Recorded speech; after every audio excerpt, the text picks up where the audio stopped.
I'd like to speak to George Takei in a quasi-open letter. Mr. Takei, you've been a very good, very positive force for sexual minorities in the United States who face such overwhelming discrimination. Not just discrimination from a few bigoted people, but from actual institutions and power structures that, continue that form of oppression. Which makes me sad, which makes me a little bit confused as to why you would throw such adamant support behind the protesters in Ukraine. I don't think that you understand who these people are and what they stand for. The people that you are supporting over there, with your Facebook posts and sometimes public statements, are fascists. They are neo-Nazis. They are people who believe in the supremacy of the white race and that anything else is an abomination or some kind of degeneracy, and this includes homosexuals. I don't believe I have to go into the history of Nazi treatment towards homosexuals. I think you're already pretty aware of it. Now, I understand that while you are a champion of human rights, you are also a liberal, which means you will very uncritically take anyone's side who is claiming to stand for human rights. Now, this is a very common problem for liberals. They merely see that somebody is being oppressed, so therefore they must always support them. Well, this is not the case in the Ukraine. The people protesting, and while some of them may have legitimate grievances like high unemployment, crumbling infrastructure and whatnot, the support for Nazism is not tolerable. This is one of those things that is just not okay.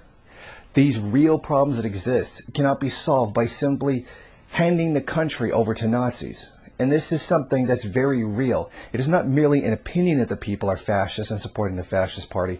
This is actually very open and very well known. What I would appreciate, George Takei, is if you would get rid of a lot of the liberalism that's inside of you, being a liberal celebrity, and try to understand what is really going on there. I think I know where you're coming from, Takei. The protesters, or frankly terrorists, are very anti-Putin, and Putin has a tremendously horrible track record on homosexuality. However, I would like to remind you, because once again, you are infused with such great liberalism, that the enemy of my enemy is not my friend. While Putin may be turning a blind eye to the suffering of gays, sexual minorities inside of Russia, I'd like to remind you that Hitler had them killed in mass numbers. There was a huge degree of homosexuals inside of the many death camps that exist in the country. If I really have to tell you why supporting Nazis is a bad thing, there's something very, very seriously wrong.